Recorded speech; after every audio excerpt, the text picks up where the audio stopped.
Controversias. Mormonas.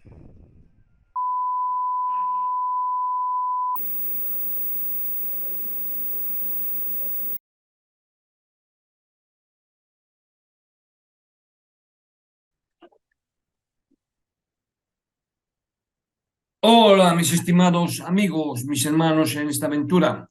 Bien, gracias por estar viendo este vídeo, el cual es el que vamos a hablar o tratar el capítulo número 3 de Nadie conoce mi historia, que es la biografía de José Smith que escribió Fan Brody. Bien, el subtítulo de este capítulo es Los hijos rojos de Israel. Y sin más demora, vamos a comenzar. El oeste de Nueva York miraba sus montículos indios con una curiosidad que convertía a casi todos los de la zona en anticuarios aficionados. Lo que había causado los gigantescos montones de esqueletos nadie parecía saberlo, pero a nadie le faltaba una teoría. Los periódicos de Palmira mostraron un continuo interés en el misterio. Un editor escribió en 1818 que los desafortunados habitantes fueron sin duda muertos en batalla y enterrados apresuradamente. Y otro dijo más humildemente en 1823 que la maravillosa catástrofe que destruyó a los primeros habitantes está más allá de las investigaciones del mejor erudito y el mayor anticuario. El misterio de los constructores de montículos no atrajo a nadie más que a José Smith. Según su madre, ya antes de cumplir los 20 años, hilaba teorías sobre ellos. Durante nuestras conversaciones nocturnas, José nos daba ocasionalmente algunos de los relatos más divertidos que se pudieran imaginar. Describía a los antiguos habitantes de este continente, su vestimenta, modo de viajar, los animales sobre los que cabalgaban, sus ciudades, edificios, con todos los detalles, su modo de guerrear y también su culto religioso. Esto lo hacía con tanta facilidad, aparentemente, como si hubiera pasado toda su vida con ellos.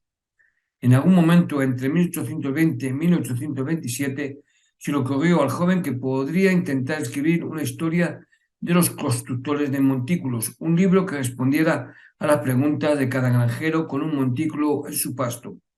No se contentaría con las artimañas baratas del conjurador Waters, no tengo fotos de él, con su falso registro de tesoros indios, aunque quizás podría fingir haber encontrado un documento antiguo o un grabado en metal en sus expediciones de excavación.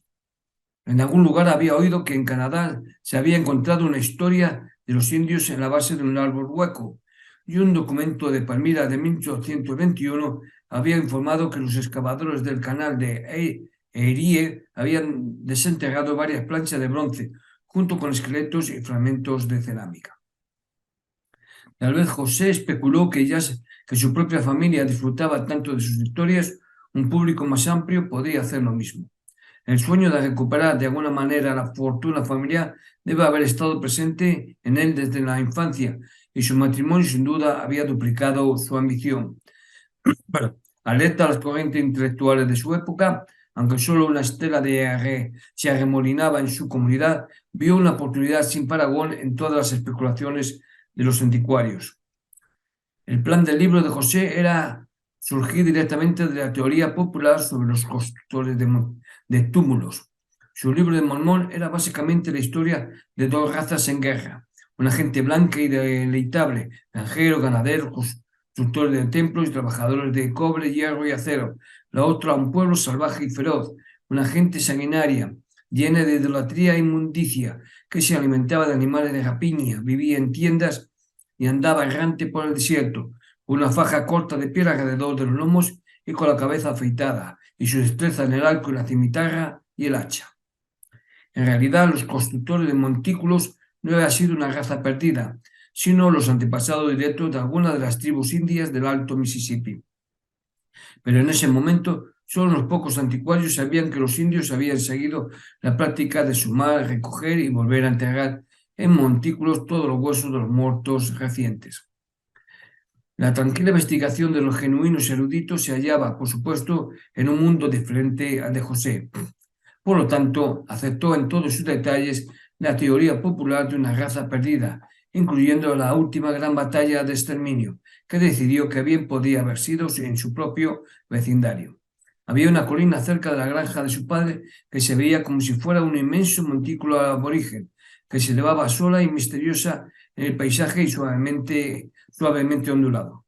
Desde su cima podía ver kilómetros en todas las direcciones y puede que le pareciera un lugar admirable para una gigantesca batalla defensiva. ¿Qué mejor lugar para descubrir un registro de las personas perdidas? Alrededor de un año después del matrimonio de José, se extendió el rumor en Palmira de que había desenterrado un extraordinario tesoro de la gran colina del camino de peaje en las afueras de Manchester. No hay dos vecinos de José que tengan la misma versión de la historia. Peter Ingerson, que afirmaba ser el confidente de José, tenía un relato salvajemente cínico.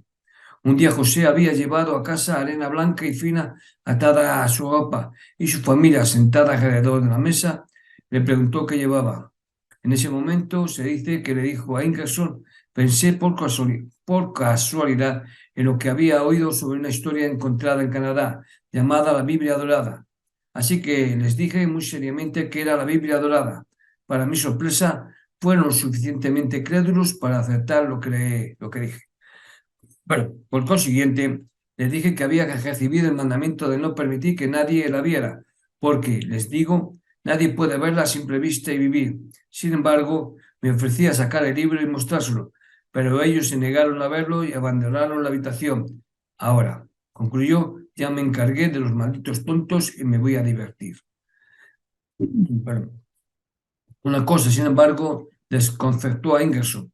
No obstante, me dijo que no tenía tal libro y que creía que nunca había existido, pero me dijo que fue a Willard Chase, del cual tampoco tengo foto, para que le hiciera un cofre en el que pudiera depositar su Biblia dorada.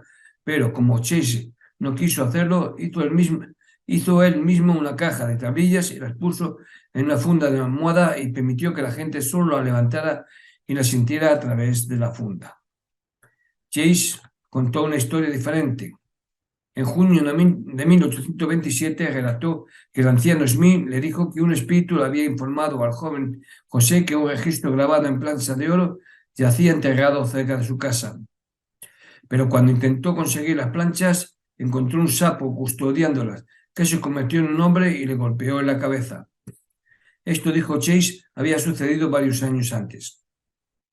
En septiembre de 1827, José le había confiado que por fin se le permitiría desenterrar las planchas y traducir su contenido, pero necesitaba un cofre para guardarlas y le prometió a Chase una participación en el libro si lo construía.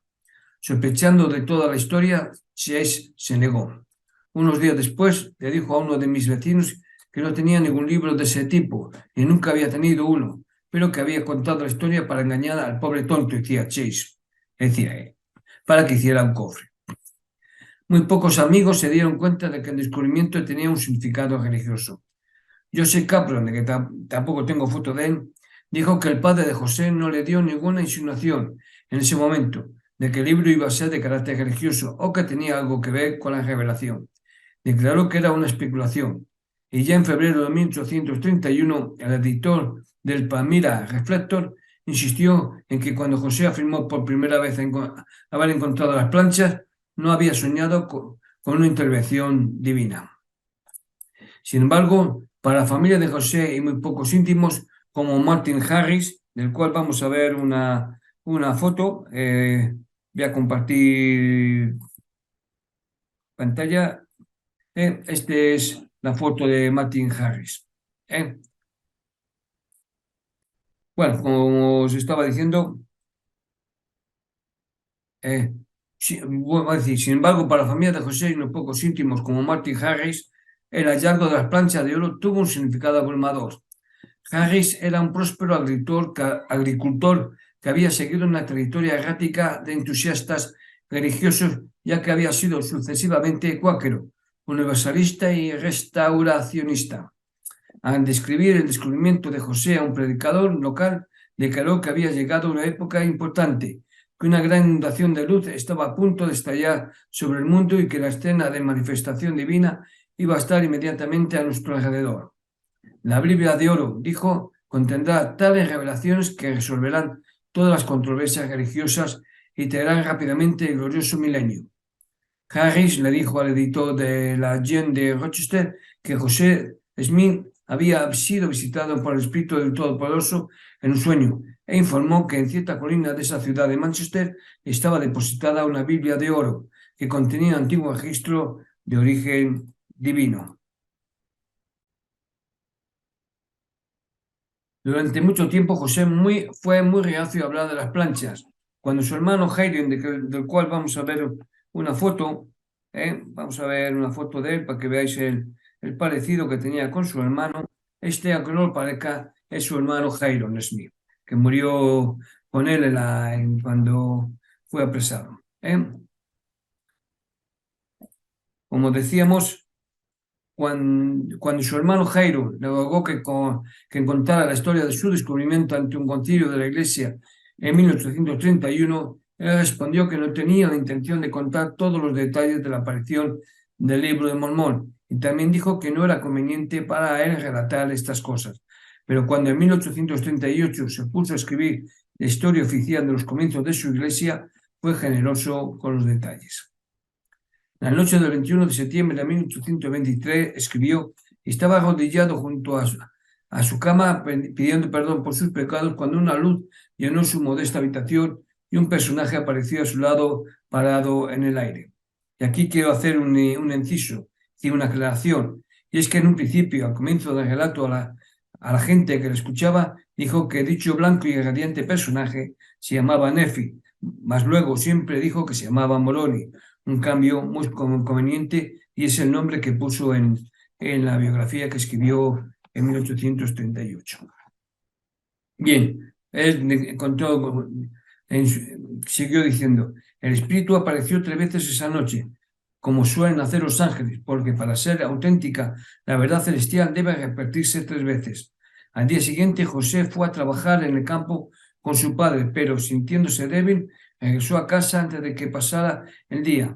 Cayó inconsciente en el suelo, cuando el ángel se le apareció una vez más y le dijo que relatara sus visiones a su padre.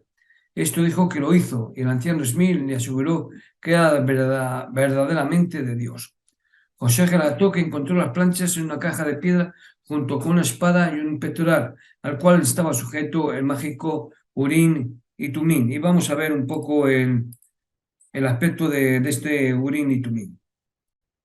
Venga, vamos a verlo, para que os hagáis una idea.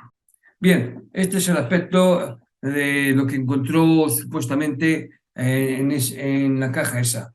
Encontró esta Biblia, fijaros cómo era, es decir, de plancha así de bronce, con los tres anillas, pero a lo que vamos es el Urim y Tumim. El Urim y Tumim son estas gafas, supuestamente, ¿de acuerdo?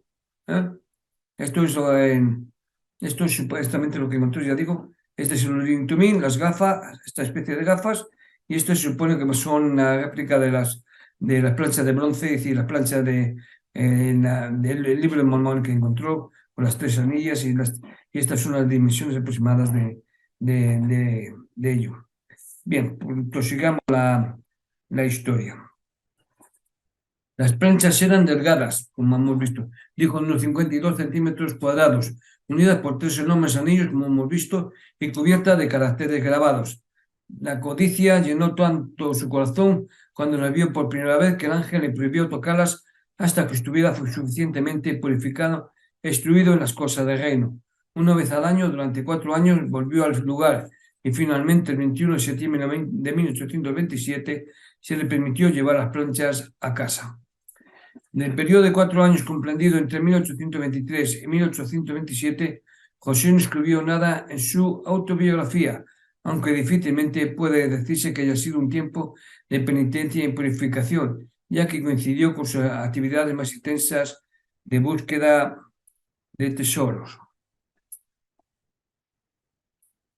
Bueno, de búsqueda de dinero. No se puede saber con certeza cómo describió el descubrimiento de las planchas de oro a su familia, pero está claro que gran parte de la historia que escribió más tarde en su autobiografía era conocida por su familia y amigos ya en 1827. Aunque persistía la confusión sobre ciertos detalles, los principales esbozos eran los mismos en ese año que una década más tarde. En 1831 su madre, Lucy Smith, voy a mostraros una foto de Lucy Smith porque me parece que no os he enseñado una foto de la madre de José Smith. Volví a mostraros una imagen, un retrato de que se hizo a Lucy Smith. Bueno, como sabéis, aquellos que no sepan, yo lo que digo una vez más. Esta, la foto de Lucy Smith, la madre de José Smith, siempre es básicamente de esta época, ya que ella no se hizo ninguna foto, no quiso hacerse ninguna foto hasta entonces, ¿eh? Por problemas de estética, de verse guapa, es decir, bueno, cosas así. Bueno, prosigamos en el relato de la biografía. Como decía, en 1831, Lucy Smith escribió a su hermano una descripción completa de la Avenida del Ángel y el desenterramiento y traducción del registro, concluyendo sobriamente: quiero que piense seriamente en estas cosas, porque son las verdades del Dios vivo. Aunque José no divulgó casi ningún detalle sobre las planchas de oro, aparte de las visiones, Lucy Smith, su madre, se puso a chismorrear. Su historia es una mina de ricas anécdotas, gárgulas y divertidas, y se asuma la confusión y contradicción ya manifestada en otros documentos. Emma y José escribió, trajeron las planchas a casa el 22 de septiembre de 1827. José le enseñó a las gafas mágicas, que ella describió como dos diamantes lisos de 3 esquinas engarzadas en vidrio y las gafas engarzadas en arcos de plata. Con ellas llevaba un pectoral que guardaba envuelto en un pañuelo de muselina. Era cóncavo por un lado y convexo por el otro, y se extendía desde el cuello hacia abajo hasta el centro del estómago, de un hombre de tamaño extraordinario. Todo el conjunto valía al menos $500. Lucy nunca vio las planchas de oro, porque José advirtió a su familia que mirarlas significaba la muerte instantáneamente, y las cambiaba frecuentemente de escondite, pero ella vivía en un constante estado de alarma por si se las robaban. William Chase contrató a un conjurador a 96 kilómetros de distancia para que averiguara su paradero, y José las trasladó inmediatamente de debajo de la chimenea de la casa a un lugar bajo el suelo de una tonelería al otro lado de la calle. La hermana de Chase, que aparentemente era más hábil que el prestidigitador, adivinó este escondite por medio de una piedra verde, y esa noche la tienda fue asaltada, el suelo destrozado y el cofre demolido. Pero José tranquilamente informó a su familia que había sacado el registro la noche anterior, volvió a clavar la caja vacía y la volvió a colocar bajo suelo. Las planchas estaban seguras bajo una pila de lino en la tienda. A las anécdotas ingenuas de Lucy, los conversos de José agregaron en años posteriores historias propias, y las muchas leyendas que adornan el descubrimiento de las planchas de oro se volvieron tan reales para los mormones como el propio relato de José sobre el ángel.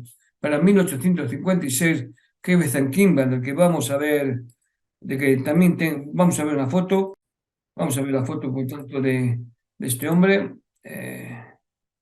Este es el Herbert Kimball, ¿eh? Para que tengáis, os hagáis una idea voy a aumentar a lo mejor un poco más la foto, que la veáis bien. Bien, vale. Prosigamos la narración.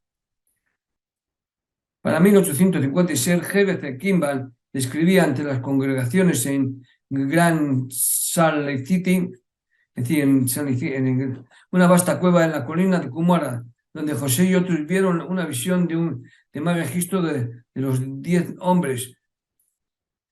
Ay, repito, es decir, para 1856, Herbert Kimball describía ante las congregaciones en Great Salt Lake City una vasta cueva en la colina Cumora, donde José y otros vieron una visión de más registro de los que 10 hombres podían cargar. Había libros apinados sobre mesas y libro sobre libro. Y esto es la cueva de Cumora, y voy a mostraros un poco lo que se supone que ellos vieron, ¿de acuerdo? Bien, básicamente eh, esto es lo que vieron, ¿eh? Esto es lo que se supone que es lo que vieron, ¿eh? Es la gran cueva, ¿eh? Aquí hay pintado la luz, muchos libros apilados, el Urín y Tumín, el pectoral, la espada de Labán, la leona, que se supone que es una especie de leona, más libros, más espadas, etcétera, etcétera. Y el ángel, es decir, no sé si saldrá aquí la foto de...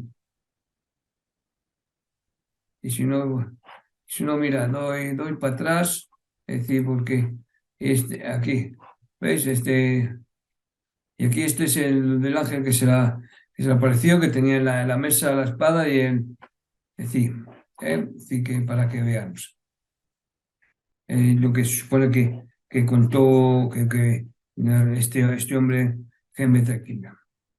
Bien, tal vez al principio José nunca planeó que sus historias de las planchas de oro fueran tomadas tan en serio, pero una vez que la mascarada comenzó, no había punto en el que pudiera detenerse, ya que su propia familia le quería, con la posible excepción de su cínico hermano menor William.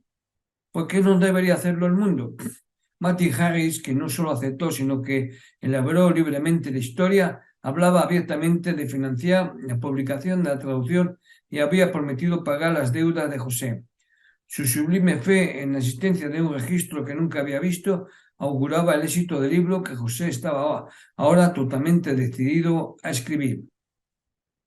Pero escribir en la casa de su padre era imposible por la persistente curiosidad de su familia y vecinos, así que decidió volver a Albany, Pensilvania.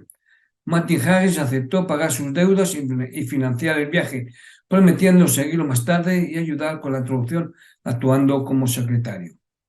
La partida de José puede haber sido por insistencia de Elma, porque si se le cree a uno de sus vecinos, ella se sentía miserablemente infeliz en Manchester. Lorenzo Saunders, entonces un joven de 16 años, escribió de ella, no tengo foto de este hombre, de ella mucho después. La esposa de José era una mujer bonita, tan bonita como nunca había visto. Cuando vino a los Smith se decepcionó y solía bajar a nuestra casa y sentarse a llorar. Decía que fue engañada y se había metido en un lugar difícil. Tal vez sus lágrimas fueron solo por su pobreza y los inevitables pequeños problemas que surgieron de vivir en una casa que no era la suya. Pero Elma no era tan crédula como para no preguntarse sobre las planchas que eran demasiado sagradas para ser vistas, pero no para ser robadas. José y Elma se mudaron a una casa en Harmony que pertenecía a Isaac Hall, es decir, su padre, quien se alegró de oír a José decir que había renunciado a lo que él llamaba mirar el cristal y que esperaba trabajar duro para ganarse la vida y estaba dispuesto a hacerlo. Hall pronto descubrió, sin embargo, que en lugar de dedicarse en serio a la agricultura, su yerno estaba ocupado traduciendo caracteres de un misterioso juego de planchas que había traído de Nueva York. Me mostraron una caja, dijo, en la que supuestamente estaban contenidas, la cual a todas luces había usado como caja para el vidrio común de las ventanas. Se me permitió sentir el peso de la caja y me dieron a entender que el libro de la plancha estaba entonces en la caja, pero sin embargo no se me permitió mirar en su interior. Pregunté a José Smith, hijo, quién sería el primero al que se le permitiera ver el libro de planchas. Dijo que a un niño pequeño. Después de esto me sentí insatisfecho y le informé que si había algo en mi casa de esa descripción que no se permitía ver, debía llevárselo. Si no lo hacía, estaba decidido a verlo. Después de eso, se dijo que las planchas estaban escondidas en el bosque. Elma fue la primera escribiente de José, y para ello vamos a ver una foto al respecto, para que os hagáis una idea de cómo era la traducción. Bien, vamos a compartir pantalla para que veáis cómo supuestamente era. ¿Ves? Aquí vemos a José Smith con su sombrero, dentro de la piedra vidente, aquí bajo sí, este paquete que hay tapado con este nexo, se supone que está es decir, el libro de Mormón, las planchas, y Emma Smith haciendo de traductora. Esto es supuestamente como era. Entonces, vamos a ver. Emma fue la primera escribiente de José. Ella nunca vio las planchas, aunque a menudo estaban sobre la mesa envueltas en un pequeño mantel de lino, como hemos visto. A pesar de su escepticismo y perplejidad, José aparentemente le asustó tanto sobre las consecuencias de examinarlas que se atrevió a pasar los dedos por debajo de su cubierta solo cuando las movía para quitar el polvo de la mesa. Parecían ser flexibles como un papel grueso, dijo más tarde, y crujían con su sonido metálico cuando se movían los bordes con el pulgar, como a veces se hace con el pulgar en los bordes de un libro. Mistificada por su habilidad para traducir los caracteres sin siquiera desenvolver las planchas, simplemente mirando fijamente su piedra o piedras, pues ella dijo más tarde que él usó el Urim Tumim para las primeras 116 páginas y la pequeña piedra vidente oscura para el resto. Comenzó a anotar su dictado. Aunque la prosa tenía el toque familiar de la Biblia del Rey Santiago, la historia no se parecía a nada que ella hubiera leído o soñado. Yo, Nefi, comenzaba el libro, nací de buenos padres y recibí, por tanto, alguna instrucción en la ciencia de mi padre, y habiendo conocido muchas aflicciones durante el curso de mi vida, siendo, no obstante, altamente favorecido del Señor, todos mis días, sí, habiendo logrado un conocimiento grande de la bondad y el misterio de Dios, escribió, por tanto, la historia de los hechos de mi vida. Escribo, por tanto, la historia de los hechos de mi vida. José explicó que el registro en la historia de los indios de la más remota antigüedad, al igual que la Biblia, fue escrita por profetas y dividida en libros.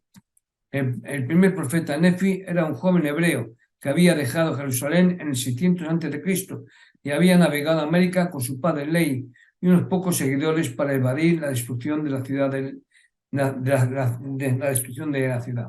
Ley era en realidad un nombre bíblico poco conocido, pero Elma probablemente lo conocía mejor como el nombre de un río, el Leng, que fluía no muy lejos al sur de Albany. Como el propio José, Nefi tenía dos hermanos mayores, Lamán y Lemuel, y tres más jóvenes, San, Jacob y José. Lamán y Lemuel eran jóvenes malhumorados y pecadores que incurrieron de tal manera en la ira de Dios que les maldijo a ellos y a todos sus descendientes con la piel roja. Nefi y sus piadosos hermanos menores engendraron niños blancos que fueron favorecidos por el Señor. Así sucedió que dos razas crecieron en América, los nefitas amantes de la paz y civilizados y los lamanitas sedientos de sangre e idólatras. Las dos razas lucharon intermitentemente durante 1000 años. Para defenderse de los lamanitas, los nefitas finalmente erigieron pequeños fuertes o lugares de reunión, colocando bancos de tierra alrededor, que tenían maderos construidos hasta la altura de un hombre rodeando las ciudades, una estructura de postes en punta construida sobre los maderos. Este tipo de descripción debió sonar familiar para Elma, ya que en el oeste de Nueva York era famoso por sus fuertes indios empalizados, una cadena de 80 kilómetros desde el arroyo Cattaraugus hasta la frontera de Pensilvania. Después de cada batalla, los muertos eran amontonados sobre la faz de la tierra y cubiertos con una capa superficial. Debía ser obvio para todos los que leyeran el libro que esta era la explicación de los montículos indios. Los más grandes de ellos marcaban el lugar de la última gran batalla que había aniquilado a la raza blanca nefita. Cualquier duda inicial que pudiera haber preocupado a Elma se desvaneció ante el sustancial flujo de prosa que fluía de los labios del submarino. No pudo comprender las fuentes de sus ideas ni su maravillosa y fecunda imaginación. Pero es probable que la realidad de las planchas de oro ya no la preocupara tanto como la aparente falta de confianza de José en ella.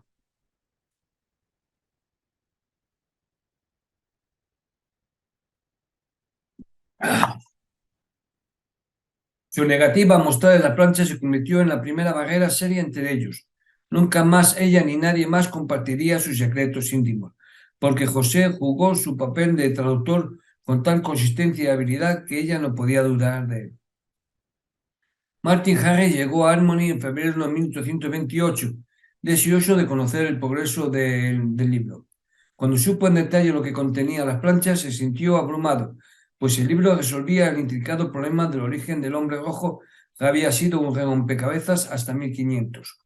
Si Harry hubiera sido un hombre culto, habría sabido que varios escritores habían designado como hogar ancestral del indio americano no solo a Jerusalén, sino también a Islandia, Gales, Roma, Fenicia, Cartago, Egipto y China, pero les satisfacía saber que eran descendientes de los hebreos, ya que de todas las teorías entonces vigentes, la más popular entre los clérigos de Europa y América era que los hombres rojos eran un remanente de las 10 tribus perdidas de Israel. Los más distinguidos predicadores de América, William Penn, que vamos a ver una foto de él, vamos a ver una foto de él. Esto es William Penn. Muchos le conocerán porque en las bolsas de estas de avena y demás está una foto muy parecida a él, los de Quakers es la marca.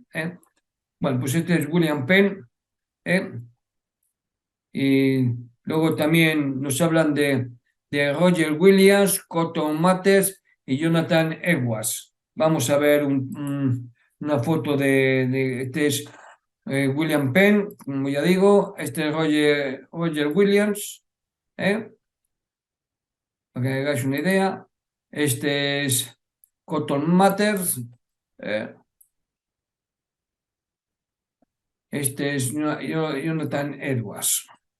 Para que hagáis una idea. Este es Hubert Weber Backlund, que vamos a hablar ahora un poco más adelante ahora de él. Bueno, como decíamos, los más distinguidos predicadores de América, William Penn, Roger Williams, con Tomates y John Edwards, habían adoptado la teoría. Edwards incluso había escrito un tratado señalando lo que él pensaba que eran semejanzas entre la lengua india Mujertaunen y el hebreo. El historiador H. Backlund, que hemos visto la foto hace un momento, y la vuelvo a poner, este hombre, voy a ampliar un poco para que veáis, ahí, este, HH es la sigla de Hubert Howard. Bueno, pues sigamos.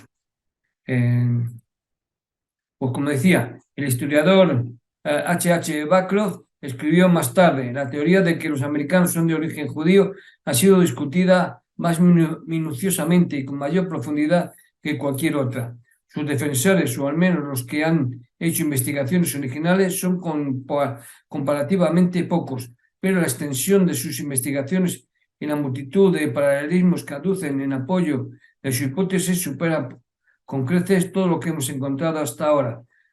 Josiah Presler, que no tengo foto, escribió en 1833 en su American Antiquities la opinión de que los indios americanos son descendientes de las 10 tribus perdidas es ahora popular y generalmente aceptada.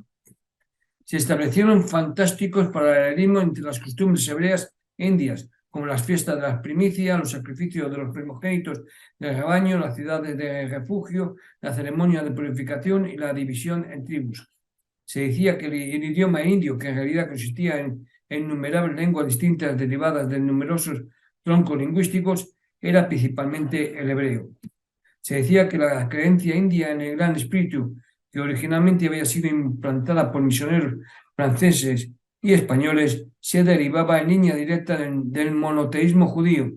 Un escritor incluso sostuvo que la sífilis, el regalo de la India a Europa, era una forma alterada de la lepra bíblica. José Smith tuvo todas las oportunidades de familiarizarse con tales paralelismos. Un rabino judío llamado M. Noah, editor del New York Enquirer, y voy a mostraros una foto de este periódico, creo que no tengo foto de rabino, pero sí tengo del periódico que prueba que este hombre existía, por lo menos este sinónimo. Sí, Noah. Es decir, este es el New York, el periódico. Voy a ampliar un poco para que lo veáis más, mejor. Ahí.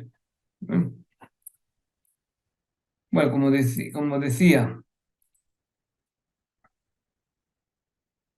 Noah, editor del New York Enquirer, los había resumido en un largo discurso que fue reeditado en su totalidad en el periódico de la ciudad natal de José el 11 de octubre de 1825. Y las tribus se podían unir, había concluido Noah, si se pudieran comprender su origen, si se podía civilizar y devolver a sus hermanos largamente perdidos, qué alegría para nuestro pueblo. José sin duda tenía acceso al Wild Sentinel, y tengo una foto del Wild Sentinel que voy a mostraros.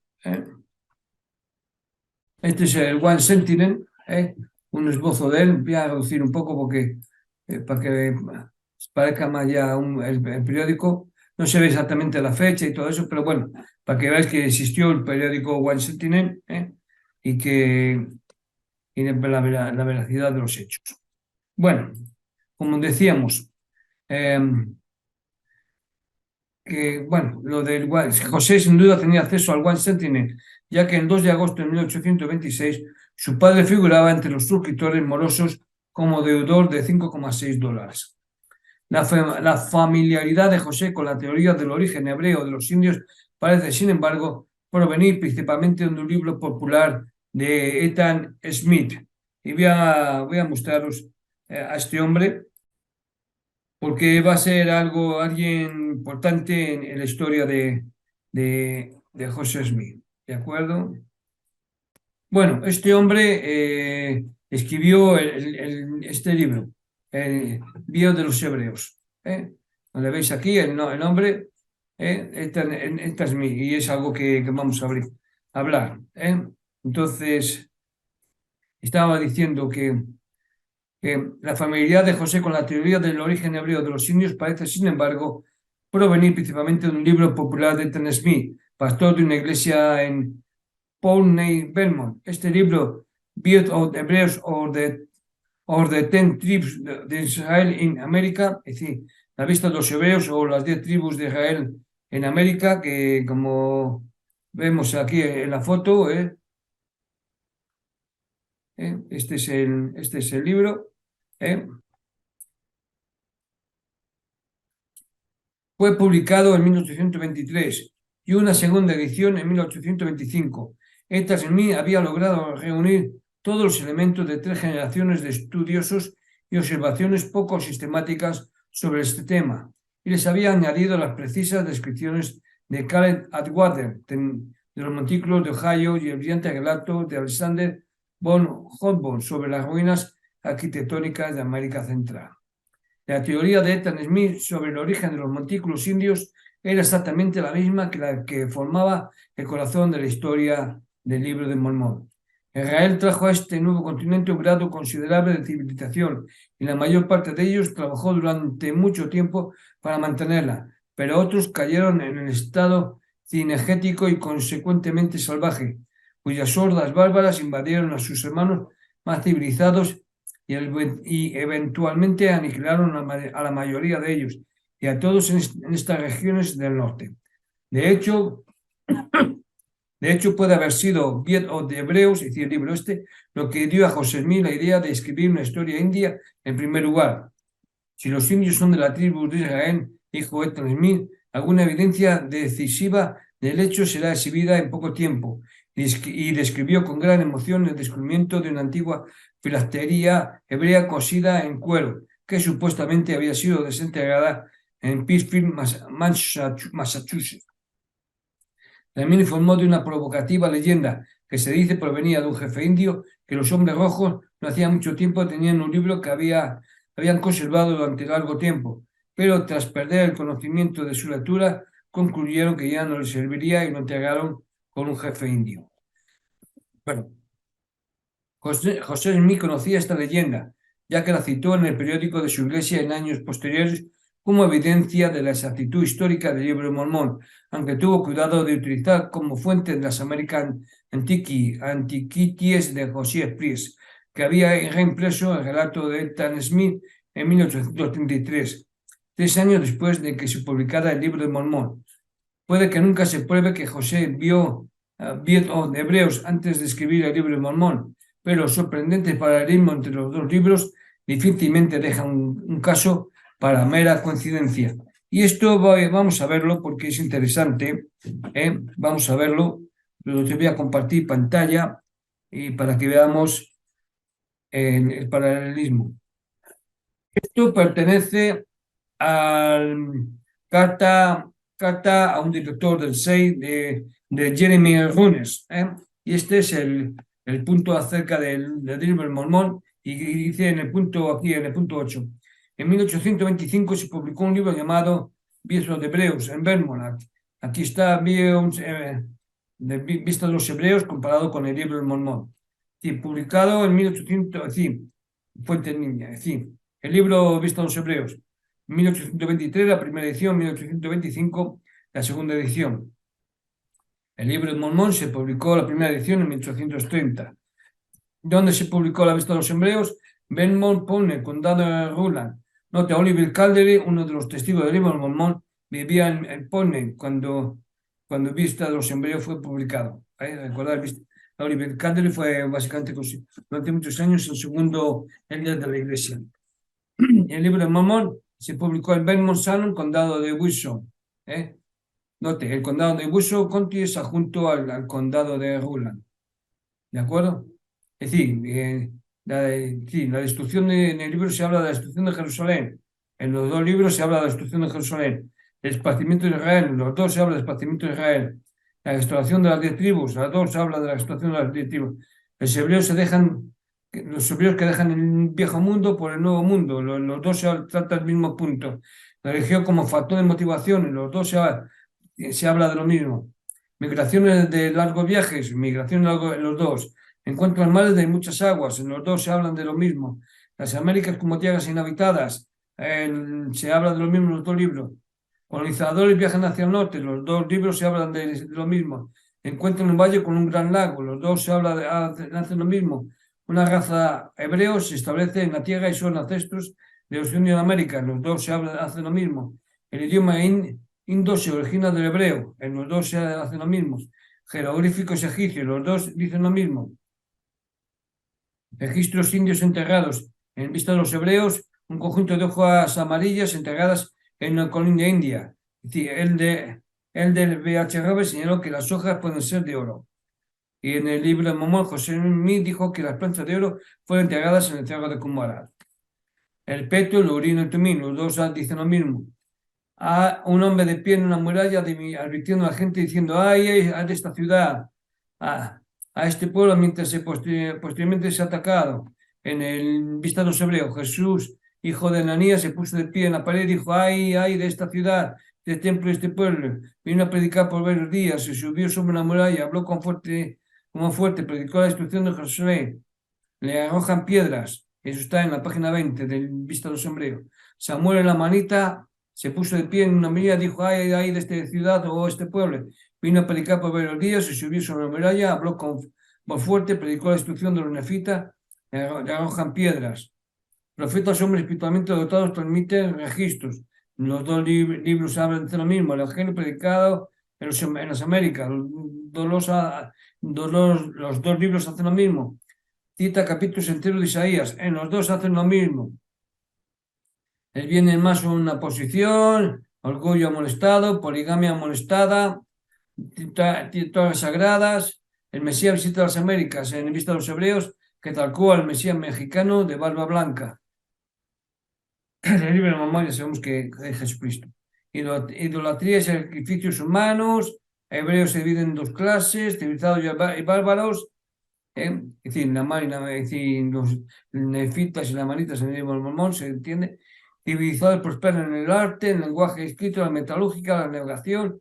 El gobierno cambia de monarquía a república, el poder civil y eclesiástica se une a una misma persona. Largas guerras estallan entre los civiles, entre las dos tribus. Extensas fortificaciones militares y toda la vigilancia. Bárbaros exterminan a los civilizados. Habla de los Estados Unidos, en los dos. Etan y Eten. En el Vista de los Hebreos, el líder B.H. Roberts señaló: Etan está conectado prominentemente con el registro de los asuntos en el primer caso y el éter en la otra. Y esto, bueno, está en las fuentes de B.H. Roberts, estudio del libro de Mormón. ¿eh? Y esto básicamente para que veáis una comparación de lo que hemos hablado de los dos libros, ¿de acuerdo? Bien, ambos libros iniciaban con frecuentes referencias a la instrucción de Jerusalén. Ambos relataban sobre profetas inspirados entre los antiguos americanos. Ambos citaban copiosamente y casi exclusivamente a Isaías, y ambos delineaban a los antiguos americanos como un pueblo altamente civilizado. Ambos sostenían que la misión de la nación americana en sus últimos días era reunir estos remanentes de la casa de Israel y llevarlos al cristianismo, acelerando así el día del glorioso milenio. En vista de los hebreos, hizo gran parte de la leyenda de que el padre de José y el padre de Israel, que simbolizaban a los judíos o a las tribus perdidas, se unirían en algún día. Y las primeras circulares publicitarias de José en mí blasonaron el libro de Mormón como el padre de José, tomado de la mano de Efraín.